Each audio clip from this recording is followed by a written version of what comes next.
With great respect and with great kindness, it's a pleasure to welcome you all to Spirit Rock this evening. Monday night meditation has been going on for 30 years, so welcome. And I'd like to welcome the live stream audience that has only been joining us for about a year now. So welcome. Hope your house is warm. Here at Spirit Rock, we are having the second rainfall in the last 48 hours. So I hope you're enjoying all this beautiful rain. My name is Christina Tavera, and I am the event coordinator for tonight. I am supported very beautifully and lovingly by a group of volunteers that I like to highlight every week because they keep coming back every week. And because they come back, we can open the doors. So if you see them, please say thank you to them, and maybe they'll come back next week as well. Tonight's teacher is someone who we haven't gotten to see in this room in a while. Phillip Moffitt, welcome back. It's nice to have you back. Phillip, for those of you who don't know, and I'm sure many of you already do know, but he is a Buddhist meditation teacher and writer based right here at home, the San Francisco Bay Area. And he served as the co-teacher, guiding teacher here at Spirit Rock from 2010 to 2018. He's led many, many, many meditation retreats up the hill, and he teaches here in this building as well. If you want to follow him and perhaps learn more about the Life Balanced Institute, which he was the founder and president, you might want to sign his email list. He also has 2 books that are on sale at the bookstore, and I've left some copies in the lobby that you can check out as well. I know many of you have been here many times, but for those of you who are new, you might want to just listen up a little bit. We do turn our cell phones off in this room, completely off, not on vibrate. And we also allow beverages with lids, and we allow little snacks. And yes, we do sell those cookies. They're kind of world famous, so feel free to buy one of those and support the family program. There are assisted hearing devices on that back wall, and those will make the sound a lot clearer. If you are not quite sure how to use them, the folks back there will help you do that, to put those on. The bookstore runs on a trust system, which means we trust you.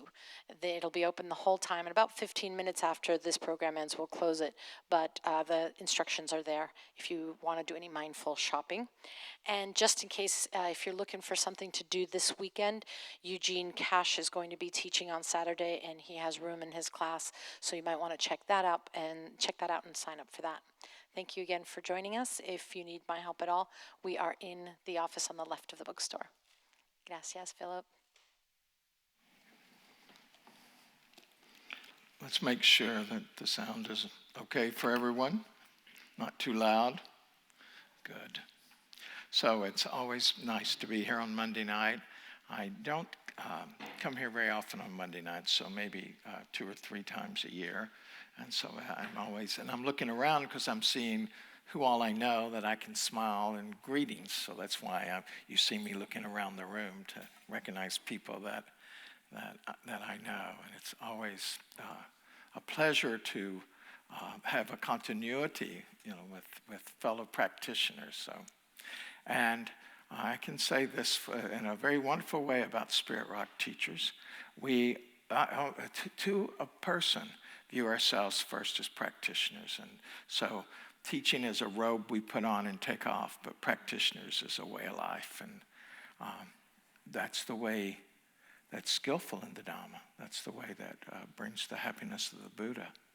Is this attitude, this embrace of a commitment to all is practice. 24/7 is practice. It begins when people come on retreat, whether it's here on an evening or a day long or a few-day retreat or a multi-month retreat. At first you feel as though, boy, this is a relief from daily life, and this is interesting, and maybe you get replenished. And then you go back to your regular life and kind of lose it all. and I certainly went through that. And then the next stage is that you go through the same process of coming on some retreat or something, you get something out of it, and you go, oh, I want to bring some piece of this back to my daily life. But there's still that separation between practice in daily life. But you're bringing something back now, and that's great. Just as being replenished is great, being cleared of things. And then after that, the next stage is when you, in fact, come here or somewhere else on a retreat. You have the experiences that you have. You bring now all of your past experience with you in such a way, you know, when I go back to daily life, I'm going to make my practice a part of my life. It's going to be part of my life. Practice is part of my life. And that deepens, so the next time it's going to be, I want to make practice equally part of my life. And then, after some period of time, which for many people is a number of years, is there comes this shift in view. And you realize, oh, daily life is just practice. And with that comes a degree of freedom because you have a new perspective in which to experience your daily life. And so the soap opera nature of it gets greatly diminished. And instead of looking at gain or loss, praise or blame, you're much more interested in seeing what is suffering and not suffering, and what choice you have to choose non-suffering over suffering. And that empowerment of being able to choose non-suffering over suffering for yourself in terms of how you treat yourself, and non-suffering in relation to how you treat others, both verbally and in your actions, you become more and more empowered to choose non-suffering over a wider range of experiences. So at first it may be with just small things in your life that you are able to keep equanimity and clarity of choice. But then later on it becomes more the things that are more challenging in your life. And it grows and it grows into this point where you can really take hard personal blows and things where you do care, but you don't go into that clinging around caring. You just care. You just care. This is what I believe. I will stand for this, but you don't have to cling. You don't have to grasp. One's speech, one's thoughts, one's actions are not filled with aversion. And then for most of us, in terms of on a larger scale of life, we learn more to be able to accept, the things that are so disturbing in the world, where we don't get twisted in knots, even though we're very concerned and maybe quite active in the world about things that are of concern to us. But again, we're not defined by that. We're not defined by our caring. So it does not lock us in. It opens us up in a way that we're actually more effective on a personal level, on a community level, and so on and so forth. So this, just an evening together in Sangha, in community, is really quite a large thing we do. If we don't remember it's quite a large thing, it's easy to forget the significance of it. So I start our meditation time with this memory, this remembering intention, remembering aspiration as to how we wish to live. Intention is moment to moment. Aspiration is the goal, the vision, the sense of possibility that we hold. It's often not understood that intention is this very moment. Here, now. Here, now. That is the only time we actually get to make a choice. Here, now. So, as we begin our practice of sitting, we'll begin with what I call arriving. I've come to teach this more and more because I've realized that people in their practice, in the Sangha, don't necessarily really bring themselves to a beginning point. They just sort of start in, but half of them's not there or something, and it's not so. It's not a collected effort. It's not the whole inner committee's not agreed on this. There's all sorts of scattering, and so it can make it more difficult. Not impossible, but more difficult to really settle in. So we will do arriving, and then we will just see what happens from there. Closing your eyes if you're comfortable having your eyes closed. If you're not, having the eyes down at a 45-degree angle. For those of you at home, finding someplace comfortable, but imagining for yourself that you're with the others in such a way that you would keep form, you would honor posture to the degree that your health allows it. We always put health first, but you're holding a form too. The form is part of the commitment, and it is part of the container that allows the mind and heart to feel contained.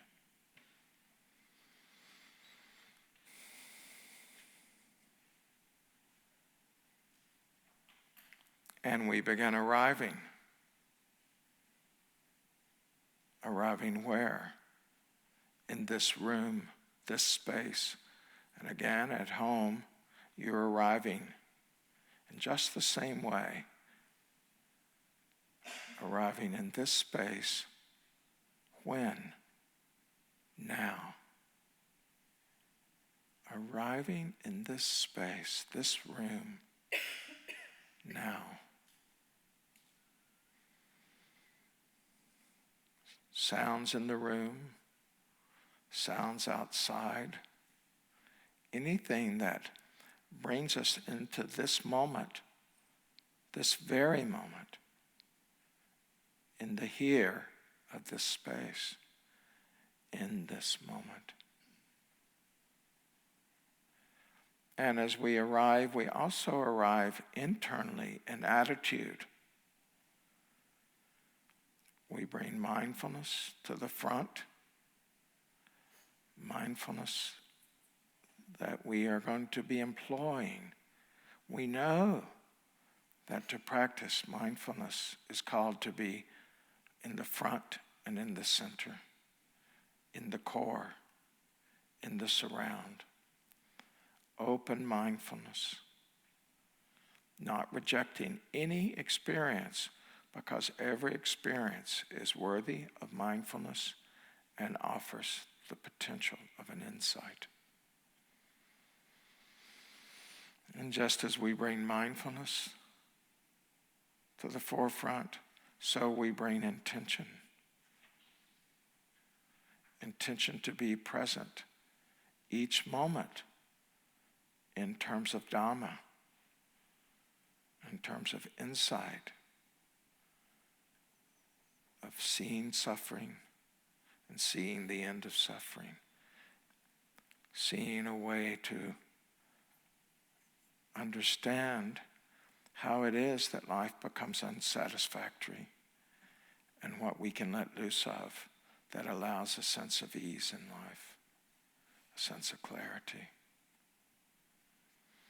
So intentional mindfulness or mindfulness intention, as you would have it, and flavored, this mindful intention, always flavored with compassion.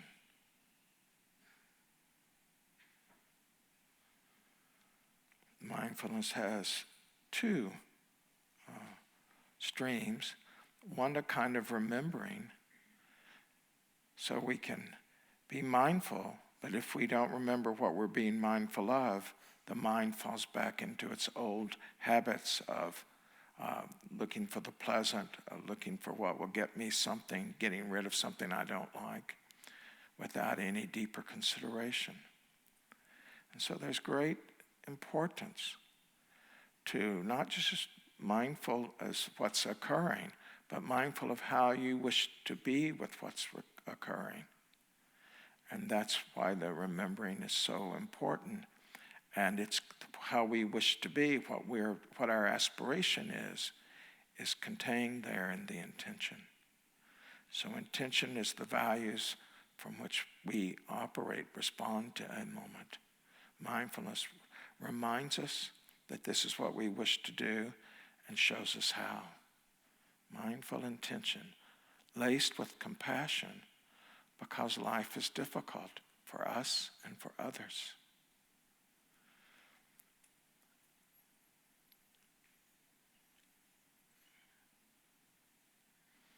now arriving in the body.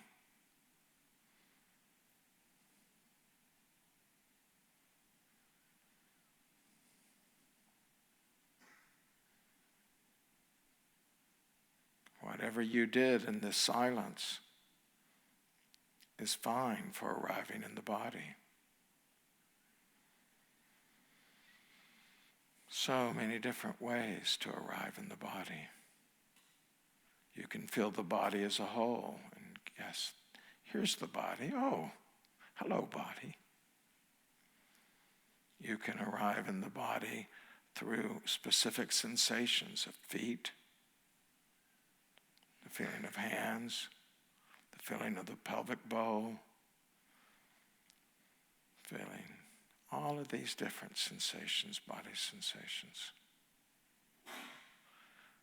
But arriving where? In this body. And when? Now.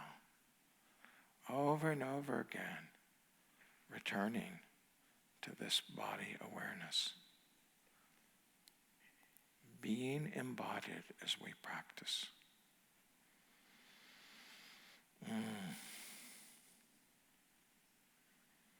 Such a good feeling, even when the body aches as mine does at this point. So good to be present.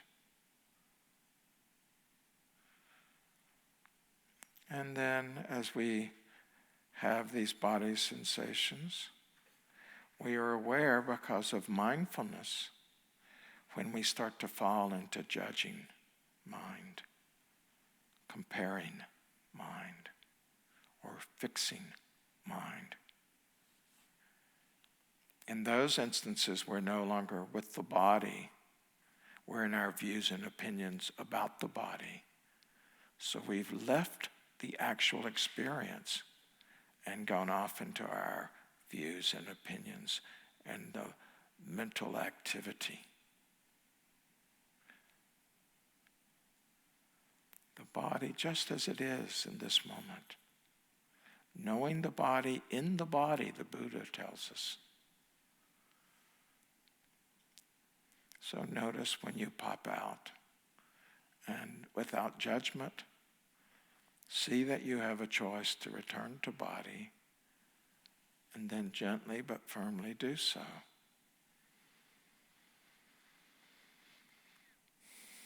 You can sweep your awareness through the body from head to toes, repeating or going back up.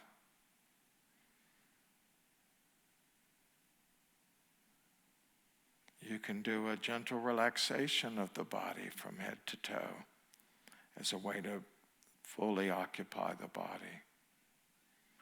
Always with mindfulness.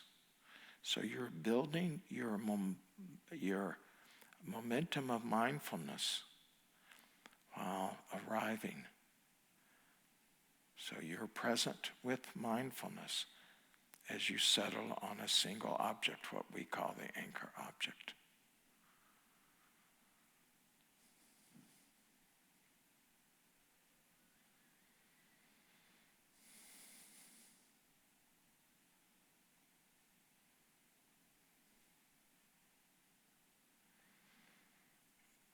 Among the body sensations, the body experiences, being mindful of the body, one naturally becomes mindful of the breath.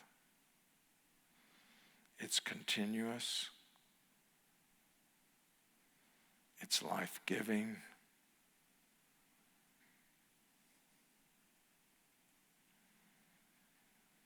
And so, for some, it's skillful to go to the breath as the object, pouring your attention on the breath, sustaining your attention on the breath.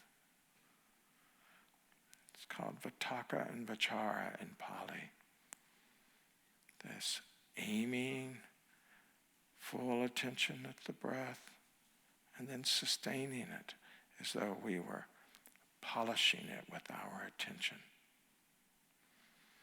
For some, it's more skillful to stay with body sensation, let that be the anchor, or hearing as the anchor.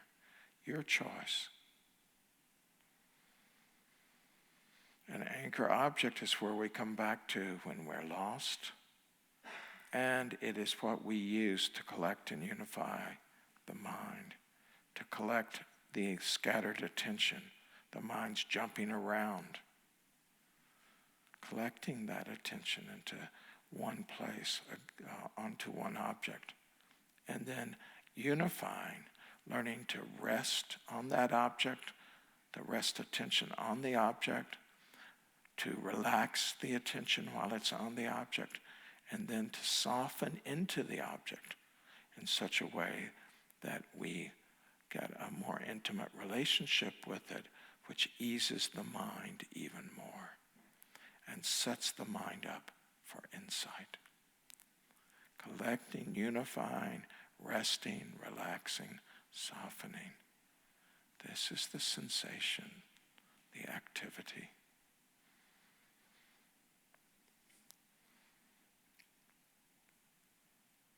Attention where?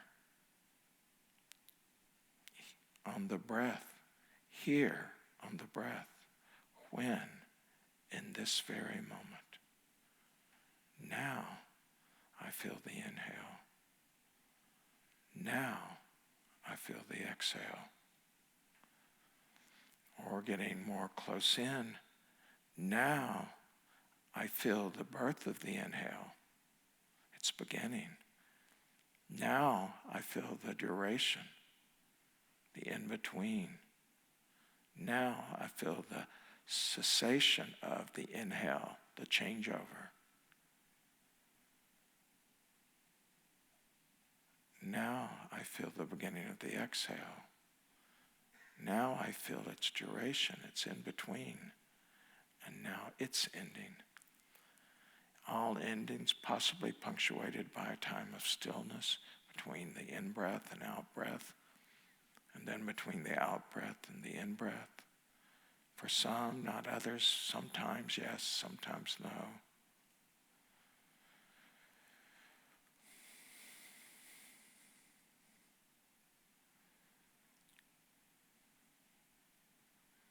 As the room becomes more still as it's doing,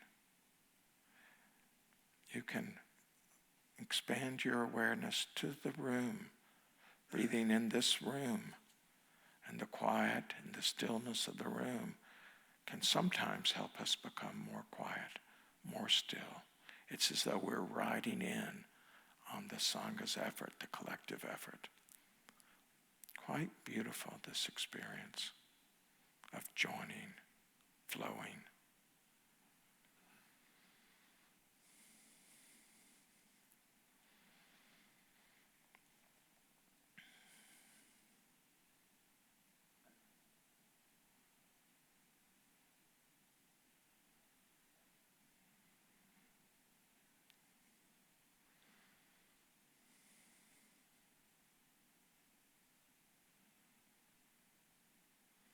So for this part of the sit, we continue collecting and unifying by staying with the breath.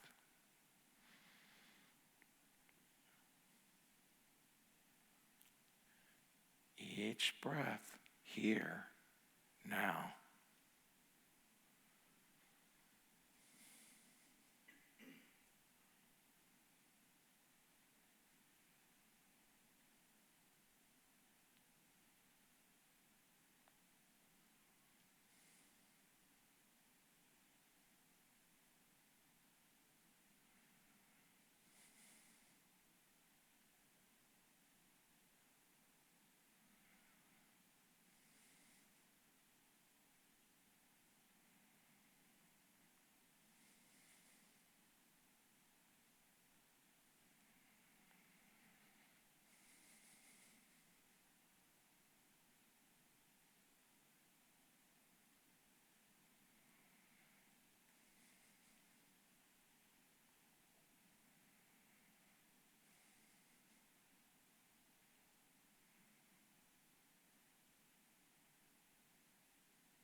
Soften into the breath.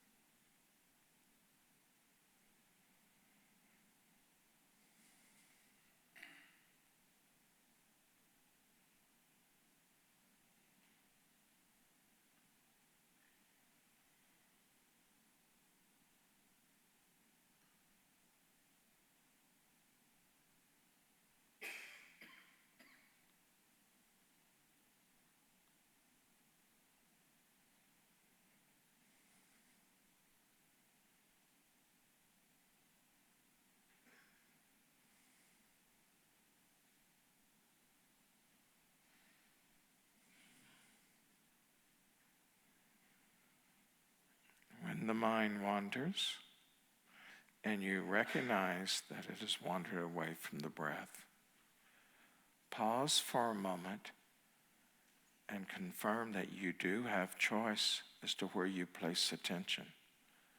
It's very important for us to learn that. We don't really register that so easily. And then with that choice, the suggestion is to choose to be with the breath. Here, now. So lawful, the Dhamma.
Staying with the breath,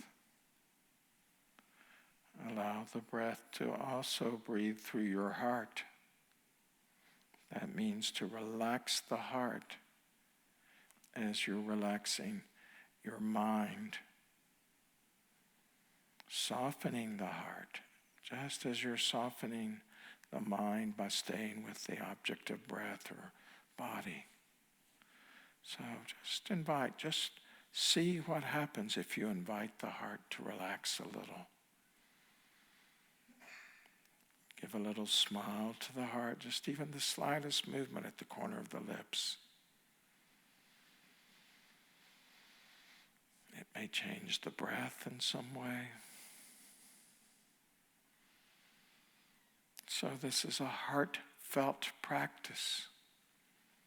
Even though we're developing the concentration, the heart is not excluded. It's mind-heart, bodhicitta.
Surrender even more deeply to knowing breath, feeling it at the nostrils,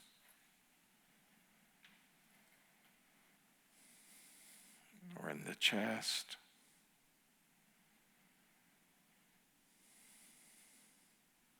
or in the belly. Intimate, softening into, heart receiving. Or you may feel the breath, experience the breath as a wave, in and out, like the tide at the shoreline.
expanding our practice a bit more.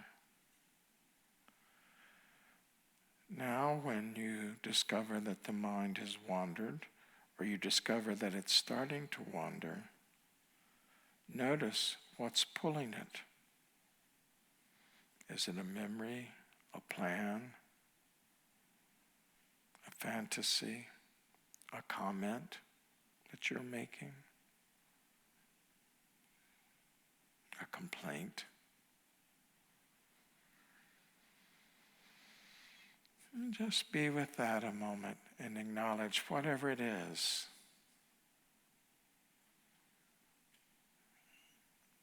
You're willing to receive it, but not now. So then, having noticed this, acknowledged it, very quickly, this isn't a long process, you just recognize, planning, or just thinking in general. And then back to the breath. The breath that's breathing with this soft heart, breathing in this body breath with a soft heart.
for these last minutes of our sit, when your mind's drawn away from the breath,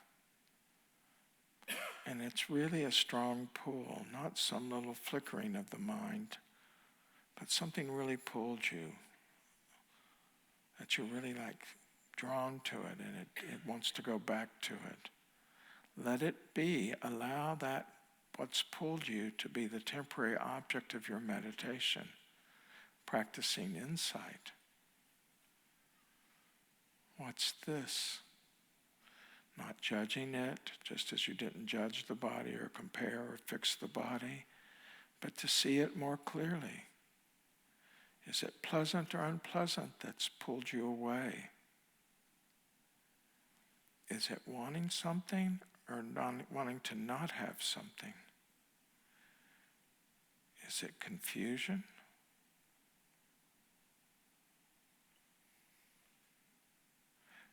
So much compassion for whatever pulled you. And then return to the breath. The very beginning of our examination for insight. Returning to the breath, renewing the feeling of the breath as direct experience, and soften the heart once again as you breathe through, around this embodied breath.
Thank you for the nice sit.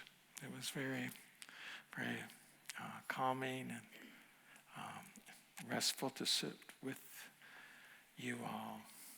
So we will have a break now for 10 minutes or so. There will be a bell rung calling us back into the room. And there will be an exploration tonight of the awakening factors, and particularly the awakening factor of equanimity. In this time in which we're living, we can always use a little more equanimity, right? So.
as I mentioned right before the break, I thought tonight we would explore the 7 awakening factors, the 7 qualities that we can each develop that allows us to move more and more away from being caught, being in some sort of a negative relationship, some sort of unskillful in our action, and so forth, that awaken to how things are, and then how to relate skillfully to how things are.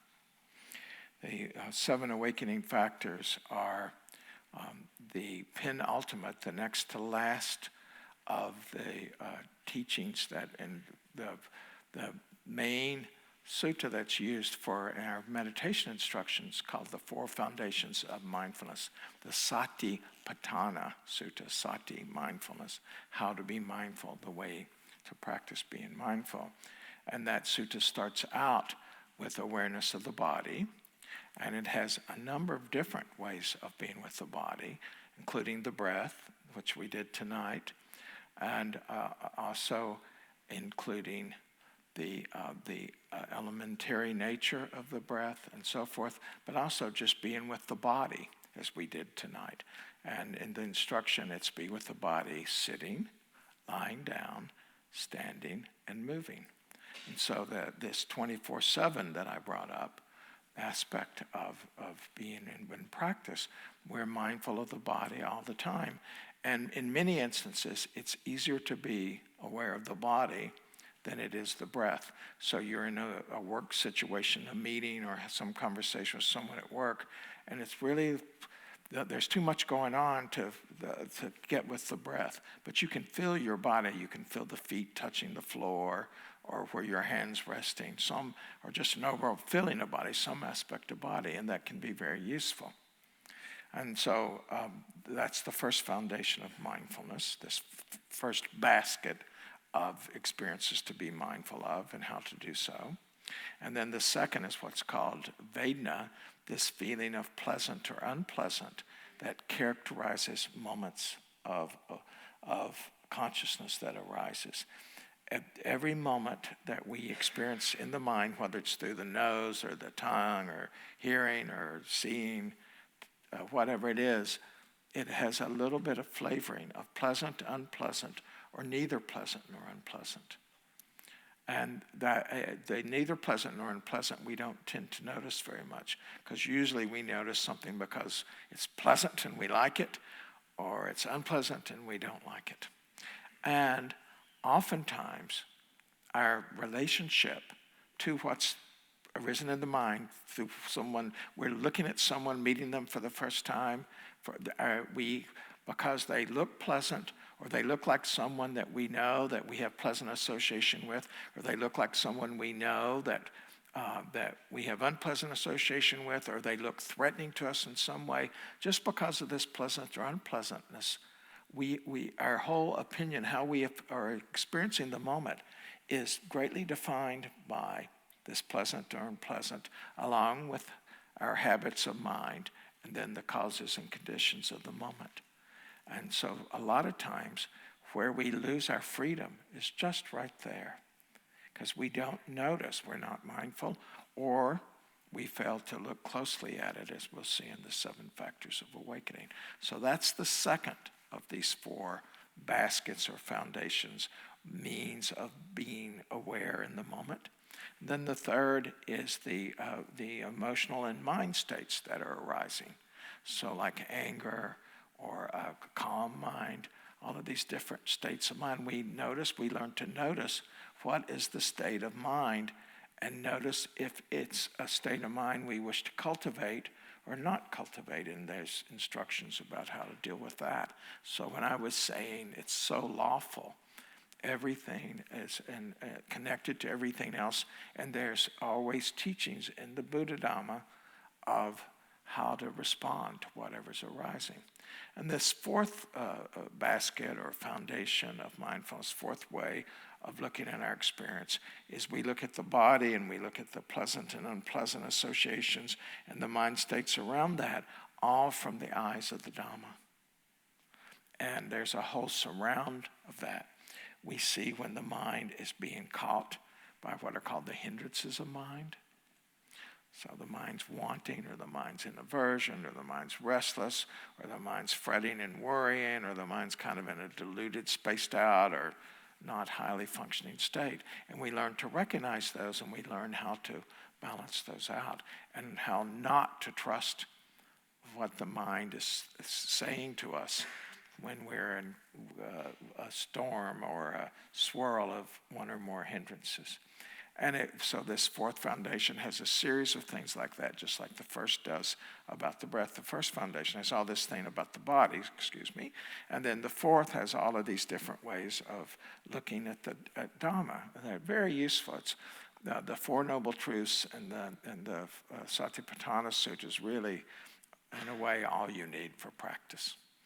And then as it goes up, the ever more subtle, the last subtlety is of the 7 awakening factors. So it's penultimate to what is considered the teachings of the Buddha, which is the Four Noble Truths. The Four Noble Truths in all of the different yamas, all the different branches of Buddhism are considered all of the Dhamma, and everything else is like an elaboration of that. So complete. And I don't know which of my books are out there and which are not, but the Dancing with Life book is a complete explanation of the Four Noble Truths from this one teaching of it that's in a particular sutta, and based on what I learned from my teachers. So the Four Noble Truths are but basically that we've realized that there's this stress, this unease in life, this unsatisfactoriness, the unreliability, all of which is this contained in this word dukkha. And it's not just suffering. It's not saying all of life is suffering or any of that, but there's this unease, this unreliability, this stress, this unsatisfactoriness to our regular mind state in relation to what happens to us. We get caught. We create misery for ourselves. Life's tough enough without our adding misery. You may have noticed that life is reasonably tough, and so we add the extra misery, and it's how to change that. The Four Noble Truths, and very elaborate and deep understandings come from really what's not that long a teaching. The suttas are the teachings, these various teachings of the Buddha, but very, very, very, very profound. And so, when we're looking at the 7 awakening factors, it's those factors that would lead us to understand the Four Noble Truths. So I find it helpful to put everything in a context like this because the teachings are so interrelated, but you can come here on Monday night or read on your own or listen to Dharma Seed talks or whatever it may be, and not necessarily get the larger picture as what you're listening to. So thus I did that in that way for us. And then I wanted to do a little poem about that makes this point about it's not so much our experience, but how we learn to relate to our experience. Not so much that we get to control what happens to us. Yes, immediately, those we care about, the larger world, our larger community here, our country as a whole, and our leaders in this country and around the world, the environment, we don't have that much control. A little bit we can affect, particularly in our own lives, a little bit, but we can affect a great deal how we experience what happens to us. It's surprising how much we can affect.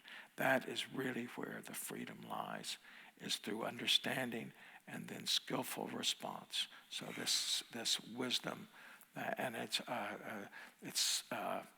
satipanya, this mindfulness, the wisdom of mindfulness in this way. And this poem, which is not ostensibly Buddhist, it really fits in. It's called Heavy, and it's by Mary Oliver. Many of you would be familiar with her work. That time, I thought I could not go any closer to grief without dying. I went closer, and I did not die. Surely God had his hand in this, as well as friends. Still, I was bent, and my laughter, as the poet said, was nowhere to be found. Then said my friend Daniel, brave even among lions, it's not the weight you carry, but how you carry it. Books, bricks, grief, it's all in the way you embrace it, balance it, carry it, when you cannot and would not put it down. So I went practicing. Have you noticed? Have you heard the laughter that comes now and again out of my startled mouth? How I linger to admire the things of this world that are kind and maybe also troubled. Roses in the wind, the sea geese on the steep waves, a love to which there is no reply. So it is how we carry our experience. Books, bricks, grief, our thoughts, our moods, our disappointments, our reaching out, our attempts, our failures, our successes. When we're tired, when we're excited, it's how we carry each of those. It's how we relate to it. That is the choice. And as we look at the awakening factors in this introductory way that we're doing tonight, we learned to see this and to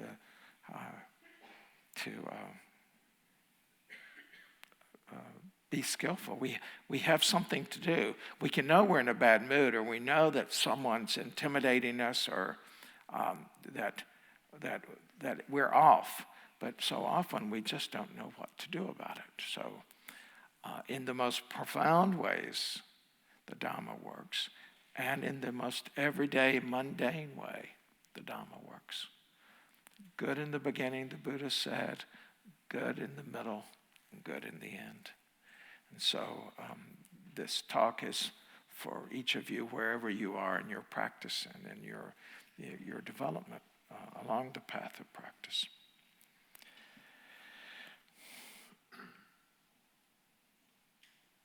When we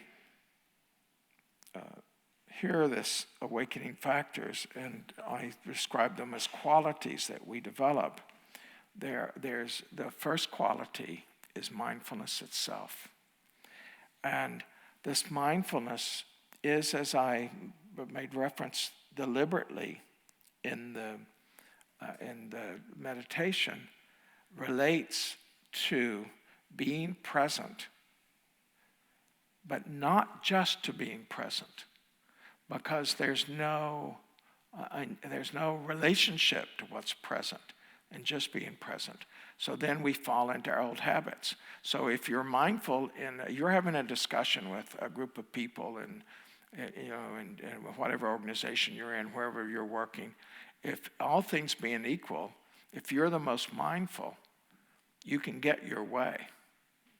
Because you realize, that person's fear-based. If I say, this bad thing could happen, they'll go along with what I'm wanting. This person's really got a lot of greed. If I paint this picture of all the things that we're going to get from this and how that's going to really benefit them, that would be being mindful. But it's not the mindful of the Buddha. So as mindfulness has become more and more secular, there's a real warning here. The mindfulness of the Buddha is ethics-based, and it's based in generosity. And for a long time in the monasteries where this was all being taught, until they felt as though you understood the sila, the ethical side, and understood generosity, they wouldn't teach you bhavana, this development of these practices, because it can be too late. You can get the skill and not gotten the other, and you can't come back and pick it up so easily. So very smart on their part in that way.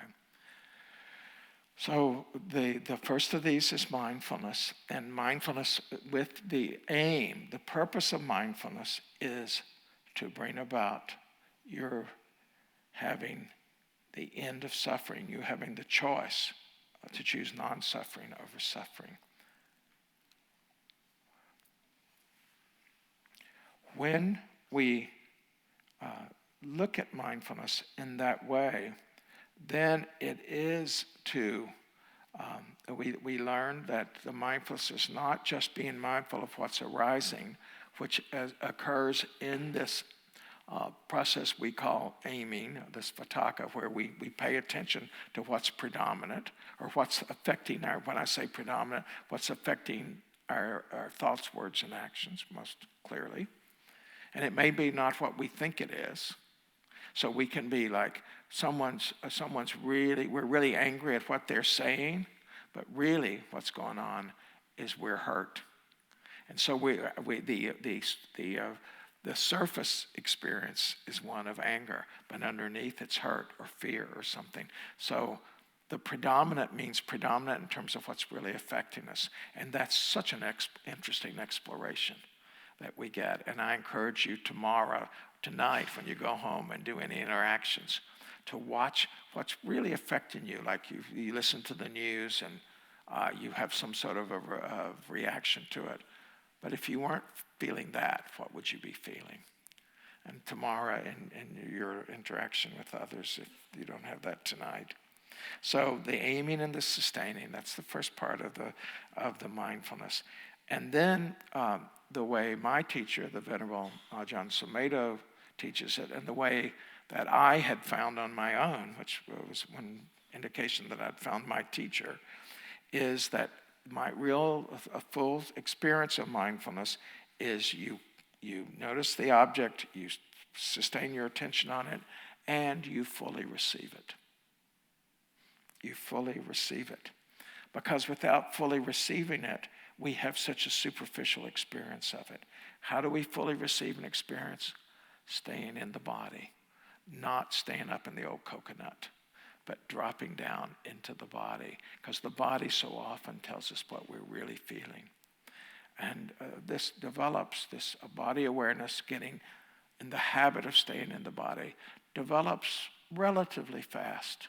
Over a period of 6 months, you can start to really feel the difference. And over 2 years, you can be a person that routinely, that your default position is to be embodied. Now, maybe you're this quick learner and you're going to do it in 2 days. Hats off to you. But for folks like me that are slow learners, I'd like to be honest about the time around these experiences. Is it guaranteed in 2 years? No, it might take you 20 years because you've really got a vested interest of not being in the body for one reason or another. So it takes as long as it takes. So being mindful of what's there, staying with it, and then fully receiving it, and having a kind of curiosity to it that will lead to the second factor. And doing this more, the curiosity leads us to treat the more impersonal aspect of it rather than our soap opera aspect. So someone is being unkind to you, using bad speech, blaming you or treating you like crap, whatever it is, that personally hurts. But the curiosity is to go, oh, what's this? Why is this happening? And not to move it out of our personal drama story and up into the phenomena of this kind of bad speech, hurtful speech. What is this? And why am I getting caught in it? That kind of curiosity. So that we're seeing it more as a phenomena of the way human mind works, the nature of things, rather than our narrative interpretation of it. And that curiosity leads to what is the second of these 7 factors, and that's called investigation. So we've moved from just being mindful to now investigating. So what's going on here in this moment? Again, at work, on the phone with your sibling, dealing with the people in the hospital. Someone was telling me about their mother who's just been taken to the hospital today. That you are investigating your own experience around this. When you're closing down, why am I closing down? Do I have a choice about closing down? Do I make an interpretation of what's being said? Am I right in that interpretation? What is my motive here? We're just investigating. We're interested. We may see a situation like when you're dealing with the medical attention, where you really need to be an advocate, where you need to be quite strong and say, no, my mother needs this, and she needs this way, and this has not happened. So the investigation doesn't mean we go passive. It's not that, because Buddhism sometimes gets this rap of being passive, but it's not passive. It's quite an open experience in that way. And we're seeing the facts of the situation, but we're also, and maybe more so, interested in the subjectivity. We're interested in this fully knowing the facts of the situation. That's the objective truth. Water is wet is an objective truth. But we're also our subjective experience. Oh, I don't like this water. I don't like the taste of this water. There's something's in this water, or whatever. That's subjective, our immediate response of it. And this is in everyday life. In regards to investigation of dharma as the truth of the nature of things, we go from that individual to seeing the universal.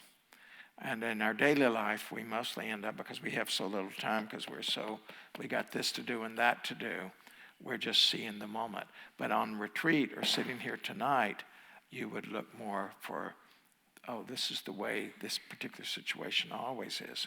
This wanting mind is like this. So we see the wanting, or we see that we are the way that fear runs through situations, and we see that fear runs through everybody, and that the nature of fear is like this, rather than I'm afraid because this happened to me at such time, and I'm afraid it's going to happen again.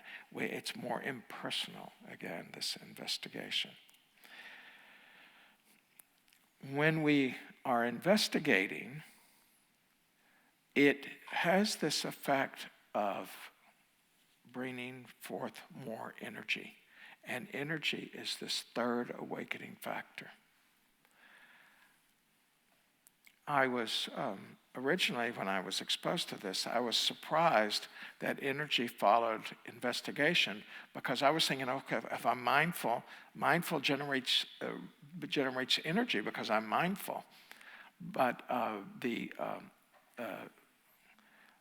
if you say that we need the mindfulness and the investigation, that is what really arouses us. And thus, coming out of the investigation, we fully receive something and go, well, what is this? Wow, this is really affecting me. Wow. So the investigation arouses our attention. It brings the spotlight of attention on that which we're being mindful of. Mindfulness and attention are not the same things.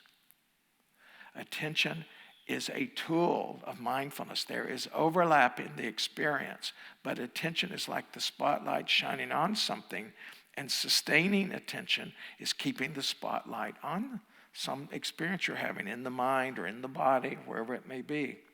Or in watching, then you're saying, what's my attitude to this experience? You move the spotlight over into, well, what's my attitude about this? What story am I making up? You've moved the spotlight around. You're directing attention so that your mindfulness can be more full on that, and then investigation can arise.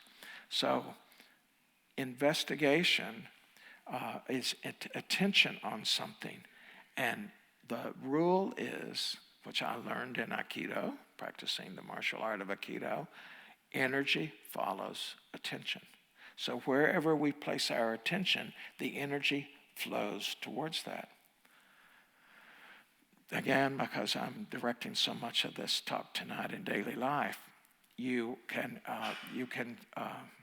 watch yourself. You're having that difficult conversation with your significant other or a frenemy, the person at lunch, when you go to lunch, they sort of take all of the oxygen. They talk all the time, and you're having to listen. Or there's always a little put down in their comments, or there's somehow like there's in the comment not good enough, and you're getting more and more riled up about something, but they're your friend, and so why are you feeling like this? You don't usually notice. You want to put it aside because this is your friend. But no, you say, whoa, I'm feeling unsettled here.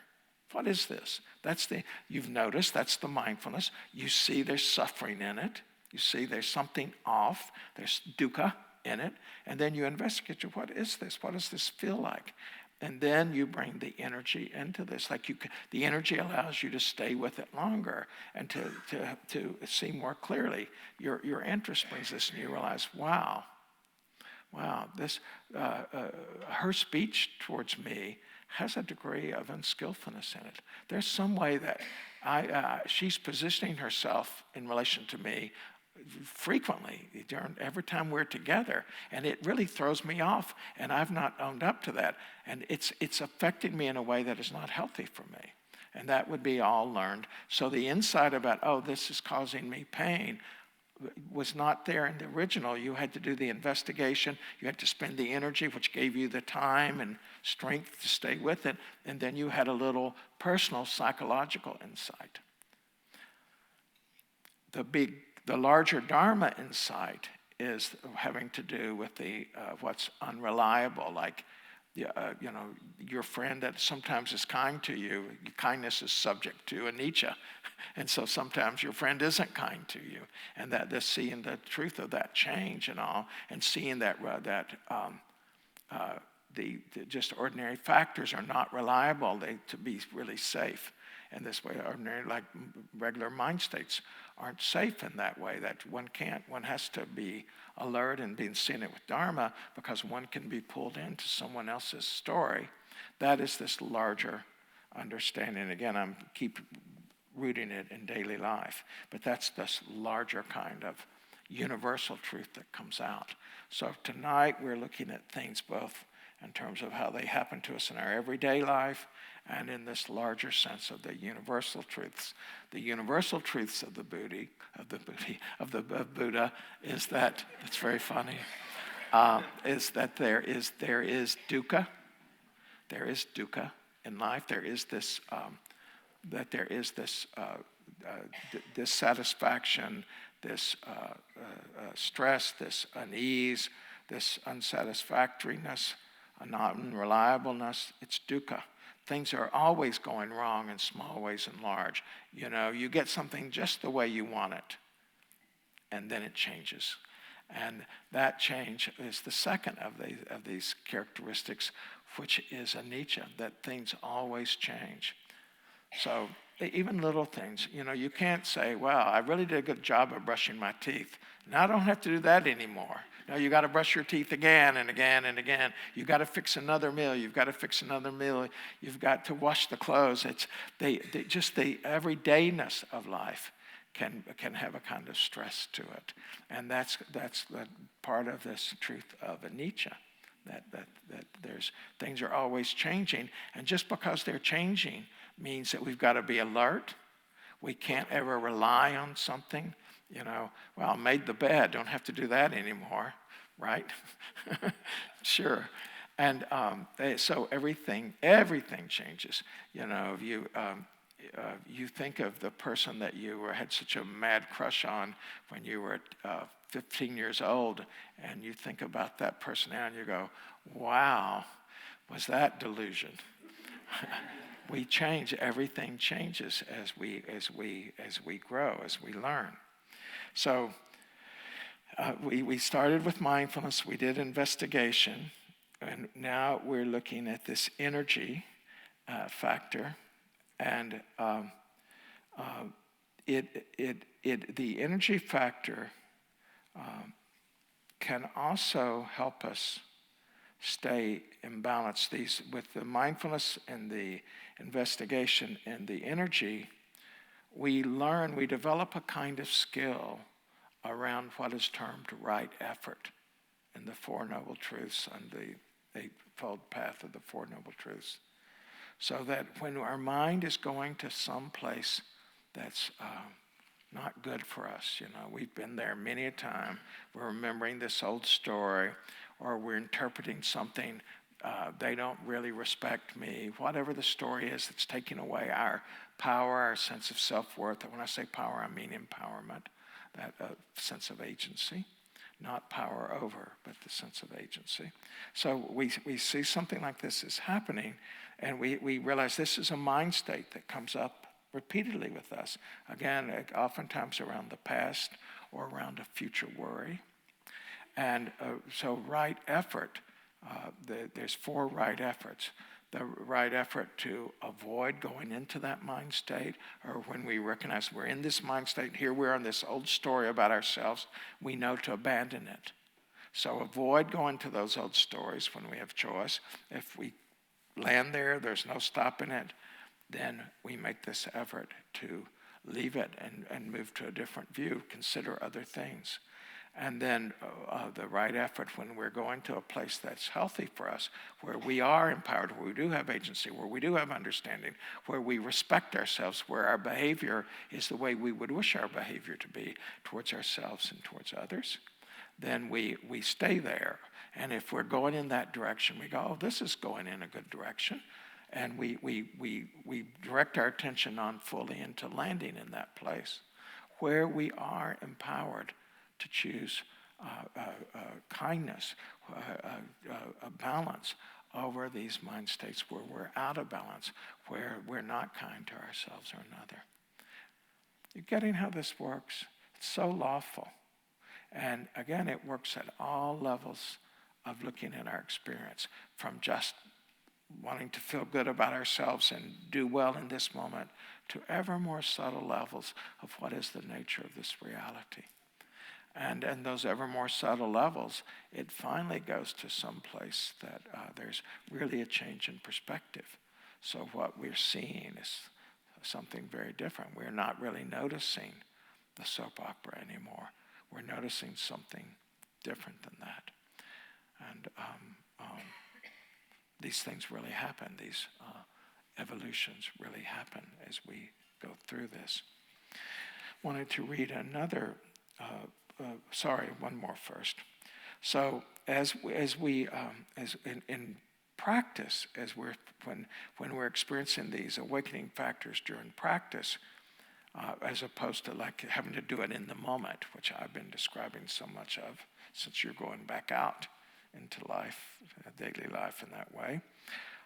But in practice in particular, as the mindfulness is strong, and then as we start to investigate, and that brings energy and interest in all of this, the mind gets very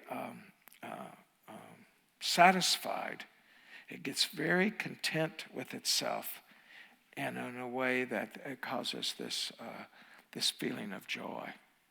So in daily life, you can be working, and your mind is steady in such a way, and you're so actively engaged in it from a dharma perspective that there's joy. That's joy just because of your mind, not because everything is going well. And that joy is a mind-generated joy, it's referred to. It's generated by the mind being content with itself. And mind, again, mind-heart. Life, and you in fact create joy for yourself and others in daily life. In practice, that joy arises from again, where we're doing all that, we're sitting here and we're doing our mindful practice. We started that in our meditation where we got to the point of investigation at the end, when we said we went from just being with the breath to opening more and more to what was arising. And so as the mind gets soft and responsive and placeable in that way, it creates this feeling of joy. Investigation and energy and joy are the arousing factors of the mind in practice. So when you're doing your home practice, these are, if you're sleepy or you're not engaged or your mind's thinking about everything in the world, These are the 3 factors you would use to create more arousal, more ability to concentrate, more ability to focus, to stay with the object. These are the arousing factor. They're arousing the mind to look at something, to stay with something, to see it clearly in that way. Mindfulness is a balance between these arising factors and then the calming factors. So in our daily practice, sometimes we need arousal, sometimes we need calming, because that we're already all agitated. There's too much. The practice isn't very satisfying, and certainly on retreat, when we're on a multi-day or multi-week or multi-month retreat or multi-year retreat, as far as that matter goes, although that's rare. We balance these arousing factors with the calming factors, which I will take us through next. But before we do that, as I'm describing all of these, how many of you have been on retreat, on a residential retreat, silent residential retreat? So about 40% of the room. So you know what it's like on retreat, and you know what it would mean about these arousal factors. But then, and you know the different ways your mind goes on retreat. But likewise, on a day long, or even a weekend of non-residential retreat, which we offer here, which I really recommend that you explore some of these non-residential weekend retreats, because you get to go home every night, and it fits into a regular life much more. And then having to find time to take 5 or 7 or 10 or 2 weeks or a month off. And so you can start with this non-residential retreat where you come here and then leave. But even on that kind of a retreat, your practice can quite deepen versus being here just for an evening, for a couple of hours, one sit and one dharma talk exercise kind of thing.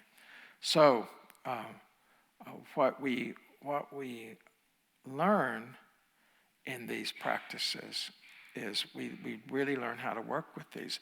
I was just teaching in Canada a non-residential retreat, and I taught this for around a very difficult theme, the theme of stillness and movement, which a year or so ago, 4 of us taught 7-day, 5-day, whatever it was, retreat here, 6-day retreat on stillness and movement.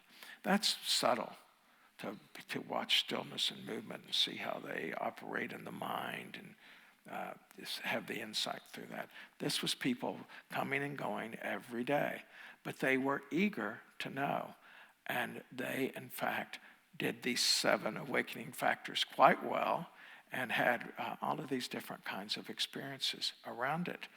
And so it is not that we have to always, that our practice is limited if we can't go on a residential retreat. We have plenty of options, particularly here in the Bay Area, not speaking to those of you around the country that are watching online, but in the Bay Area, we have plenty of opportunity for people to have this experience. And so something starts to happen in these deeper spaces that I watched happen in this weekend in Canada. And there were, out of the 175 people in the room, 40 roughly were new students. They'd never been to anything before in the way of a retreat. And they had these, came back the second day and reported these various experiences. So to capture the feeling of this poem, it's called Exploring by Wendell. Always in the wilderness, when you leave familiar ground and step off alone into a new place, there will be, along with the feelings of curiosity and excitement, a little nagging of dread. It is the ancient fear of the unknown, and it is your first bond with the wilderness you're going into. What you are doing is exploring. You are undertaking the first experience not of the place, but of yourself in that place. Repeating, what you're doing is exploring. You are undertaking the first experience, not of the place, but of yourself in that place. It is an experience of our essential loneliness. For nobody can discover the world for anybody else. Repeating, for nobody can discover the world for anybody else. It is only after we have discovered it for ourselves that it becomes a common ground and a common bond, and we cease to be alone.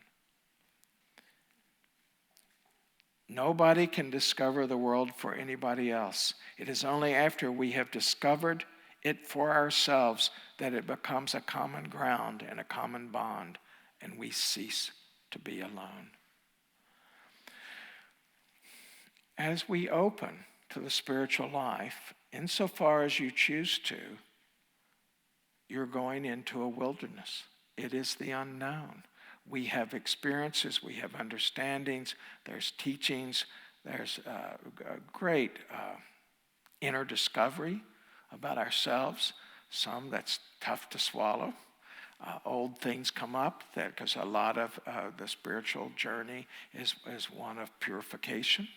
So it's new and it's different, and no one can do it for us. We have to do it for ourselves.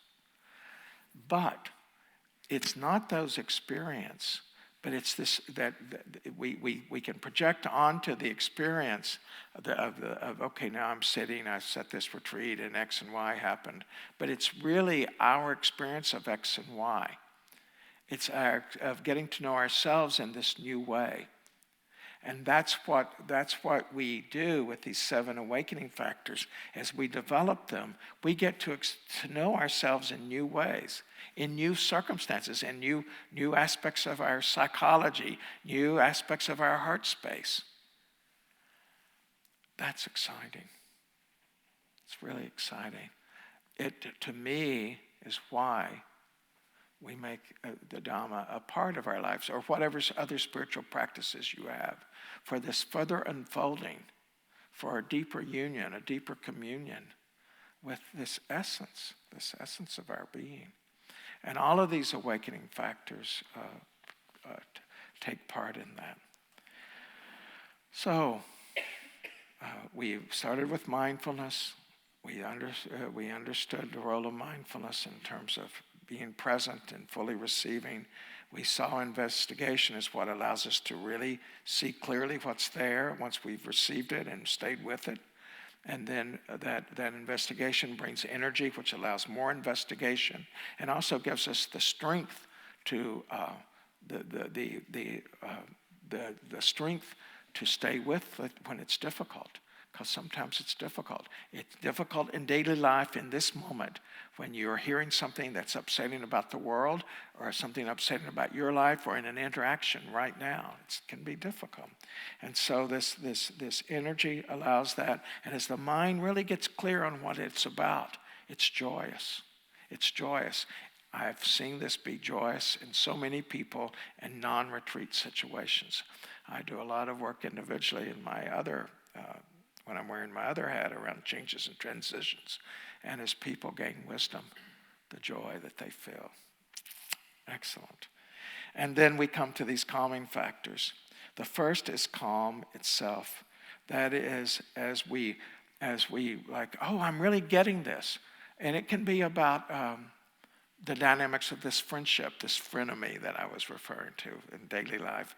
Even in that situation, at first we've seen it, we realize all the unskillfulness, and then as we realize, but I care about my friend, and I've got to work with this, there comes a calm. There comes a time when we settle down, and certainly in retreat space, here on an evening, a day long on a retreat, there's more calm can come. And this calmness helps balance it can start to get personal when we get so excited, or we can get overly leaning onto some experience rather than staying back, just receiving it. And the calm has that feeling of doing that. And then out of this calm comes what's called concentration. And concentration, or samadhi, is that when we know when the mind is really unified. I ask you to collect your attention around the body and collect your attention around the breath, and then to unify with it in the meditation. So the samadhi is the state when the mind has become collected and unified. It's concentrated. And when it's concentrated, it's very placeable on any object. It's very pliable. It will do what you ask. If you're asking to investigate, it will do that. It's just amazingly cooperative. It's ordinary mind's pretty much independent. You may have noticed. You're trying to learn something, and the mind goes wandering off. And all of this, the mind really it'll stay where it is, and it will, if you're wanting to understand something looking at it from the eyes of Dharma, it'll do it. It's just amazing, actually. Wow, that's really true. What they're teaching is really true. The mind really does this. I personally had that kind of beginner's mind experience with delight. And then the mind also comes very flexible. The mind can take the shape of something. I've looked at so many different life experiences and seen the mind take the shape of that life experience. I've looked at these factors like dukkha or something, do that, or see anicca, to see patience. Like the mind can examine what is patience, and really know patience, have this huge insight about patience or about resolve. And it actually, the mind can it will deliver a felt sense of what resolve is. And you know what resolve is, and you can feel resolve in your body in a way that you then learn to bring more resolve, more patience, and so forth into your daily life. So this developments, we're developing these qualities of mind in everyday life, on retreat, towards being able to choose non-suffering over suffering. And then the last of these is equanimity. So that you've gone through, the mind was all joyous, and then it calmed down, and then it got really collected and unified. And then out of that collected and unified mind, it became really a balanced mind. It became very steady mind. And in our current life, in the world we're living in, we wish to, as far as I can see, I recommend this development of equanimity in any way we can. Equanimity and calm are not the same thing. Calm means it's calm. It means the water is calm. There's no big waves going on, emotional waves going on, body sensation waves going on. The mind is calm. Equanimity is like you're on the surfboard and you can ride the waves. It's at its height when there's calm there, but lots of times there's not calm, and there's a lot of up and down. So it's balanced, it's centered. It gets knocked off and it comes back, knocked off this way, that way. It's coming back to center. It's coming back to center. The mind is not perturbed by disturbances. It takes the energy of the disturbance, and just goes through it. And so many times now, when I'm going somewhere teaching a day long or a retreat, we have to take time out for people to get to report on their emotions and how disturbed they are by X or Y thing in such a way that we just have to make room for that. I used to not have to do that. I've been doing this for so many decades, and that never came up, but it comes up a lot now. It's not that it never came up for any individual, but for it to have a whole group be caught in disturbance, so that there's not calm, but situations, I'm not necessarily getting everything calm, but I'm able to help people come back to a more balanced state of mind, a steady state of mind. And arousing interest and then calming is that we balance as we meet life. That is partially how we dance with life, going back to the Four Noble Truths.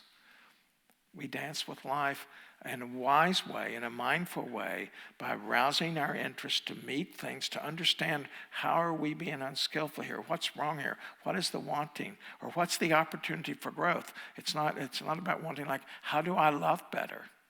How am I more generous? And how am I more calm? And then the other way of oh, well, I'm really disturbed. How do I bring back myself to a more even keel? How do I learn to roll? Oh, right now, I just need to learn how to calm myself down. I need to leave. I need to go take a walk for 5 minutes, go to the water fountain, get water or something, because I don't have enough calm to really be doing what I need to be doing right now. Even in the middle of a meeting, excuse me, I'm going to the bathroom, because you're too caught in this. And you're going to not be skillful. You're not do yourself well. So you find a way to bring calm. All of these factors work practically in terms of dharma development and dharma insight, and then even esoterically. But that's another subject entirely. So this calm, this upekkha, it's called, is in so many of the different Buddhist teachings, because it's so important. In the practice of loving kindness, what we call the Brahma Viharas, where there's loving kindness, there's compassion, there's sympathetic joy, and there's equanimity. Just one place, one key teaching of the Buddha after another, he's always bringing us back to this equanimity. So for us to be more interested in equanimity in our own life might be of value. And I will end with a poem, another poem that again illustrates. I like to bring in these poems that are not Buddhist, so that we can understand. And nobody's asking you to become a Buddhist. We are encouraging you to be like the Buddha, but not. You don't have to become a Buddhist. We don't recruit. We're not evangelic. We're not. We don't have a mission like that in this tradition. This is a poem called "Phone Call."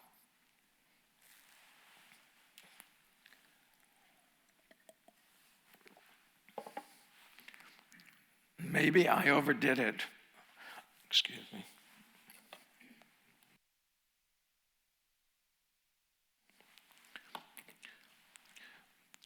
Maybe I overdid it when I called my father an enemy of humanity.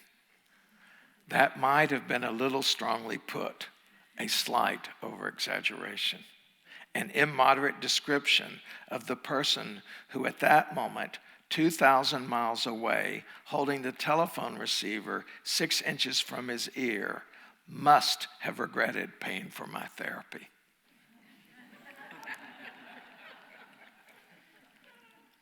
What I meant was that my father was an enemy of my humanity.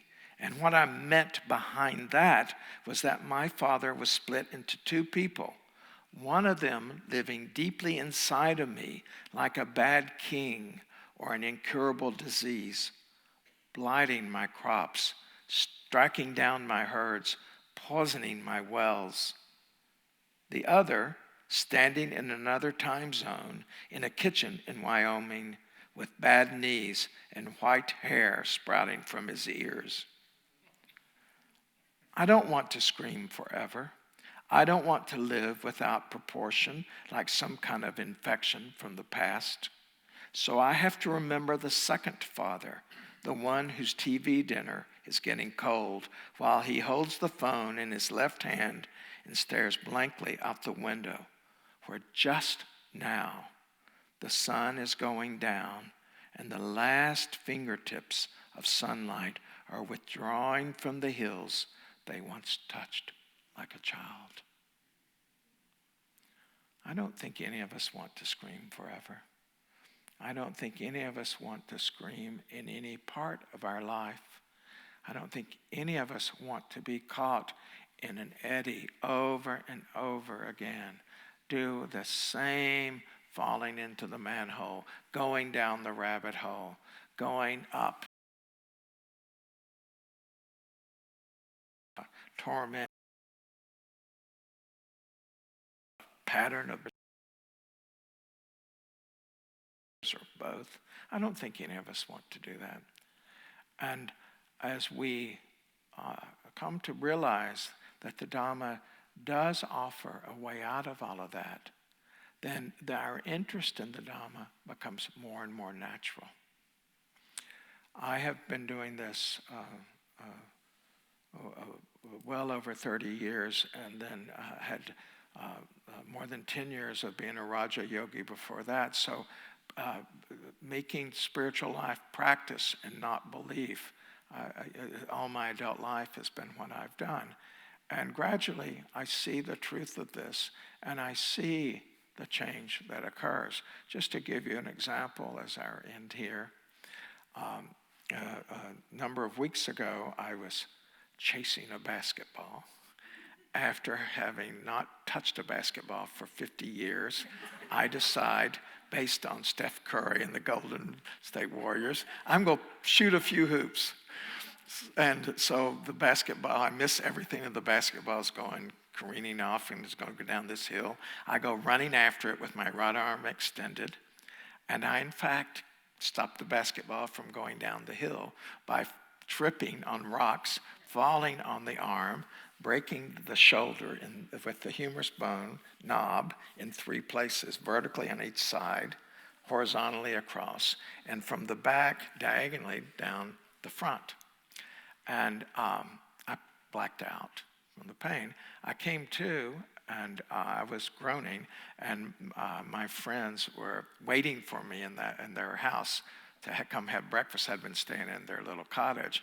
And they were going, well, is he doing some sort of a ritual, or could he be hurt?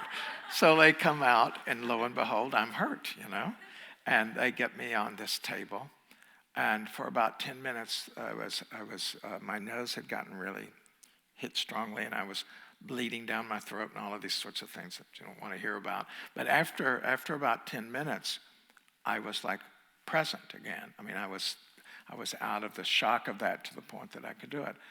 And I had this moment, just like we teach in the Dhamma, like I've heard so many times myself.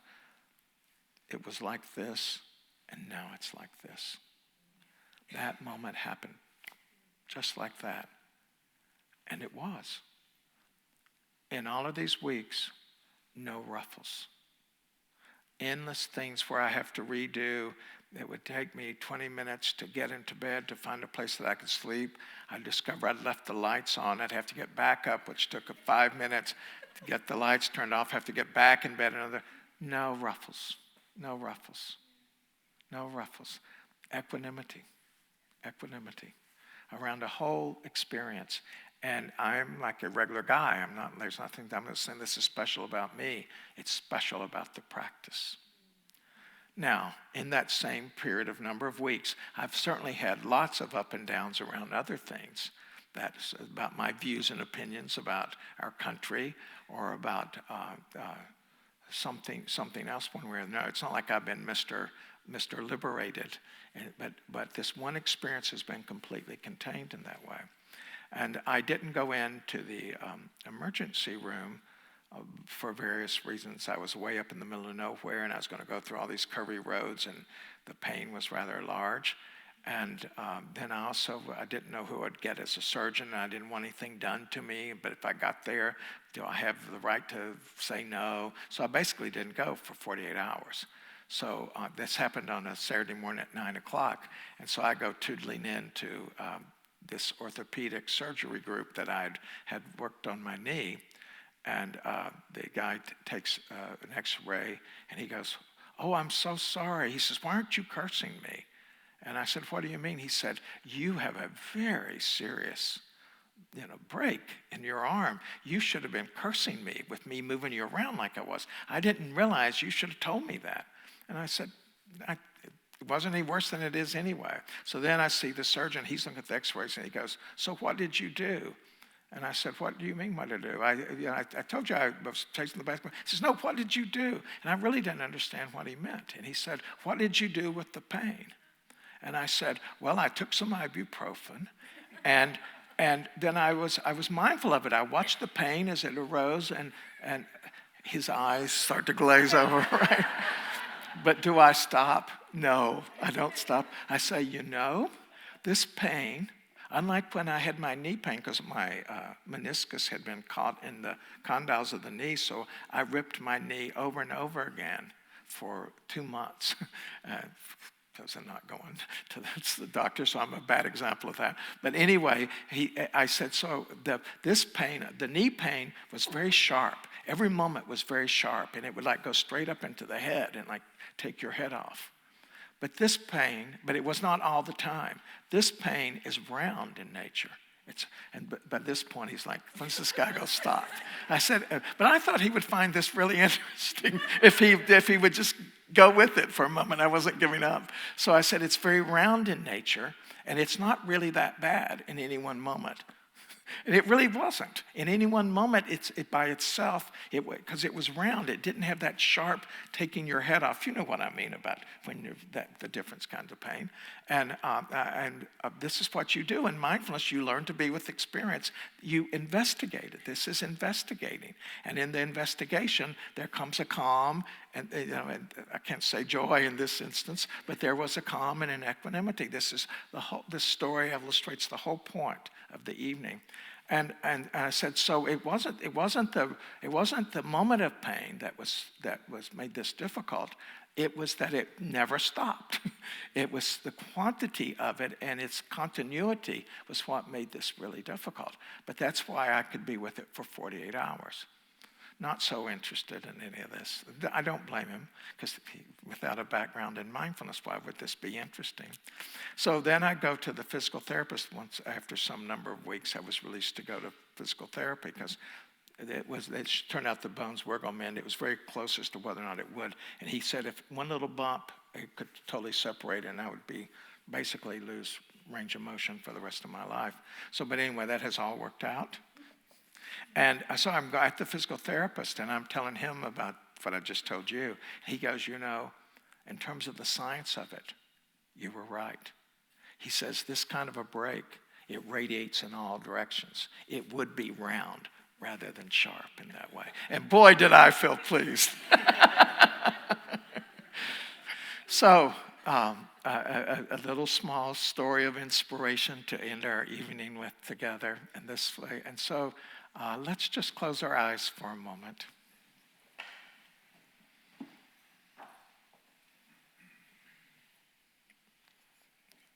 Dropping back into the body, remember arriving. If there's nothing you remember from this evening other than arriving, the practice of arriving, I will be a very happy yogi. Dropping into the body, feeling the breath. And now soften the heart. Just let the heart be soft. Allow, suggest, not demand, push, but open. Suggest. May the heart be soft.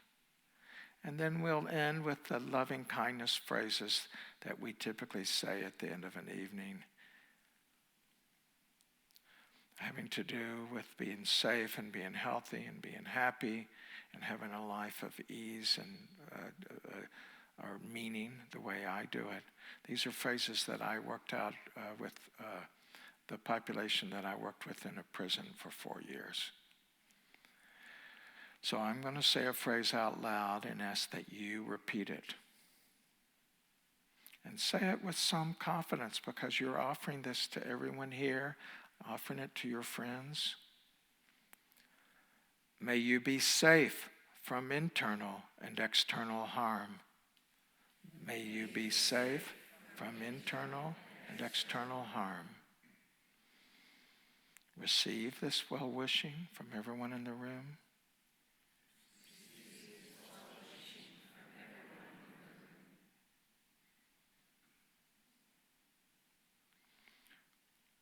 May you have a calm, clear mind and a peaceful, loving heart. May you have a calm, clear mind and a peaceful, loving heart.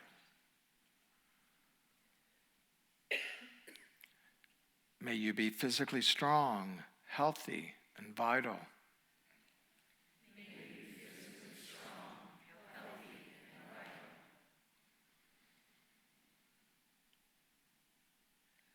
May you experience love, joy, wonder, and wisdom just as it is.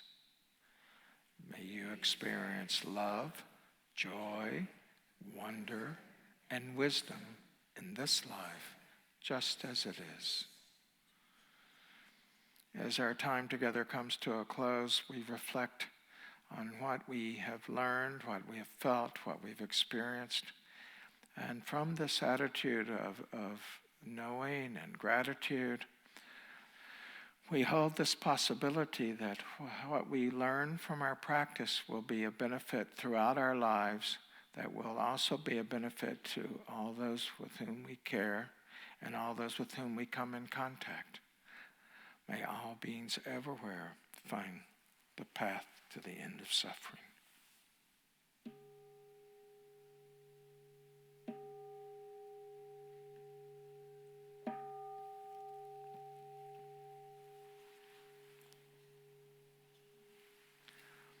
Thank you. Drive carefully. Remember, at the end of the driveway, we have to take right. We don't take a left at the end of the driveway, in part because that's the law, but in part because that's what we've agreed to. And in dharma, we keep our agreements.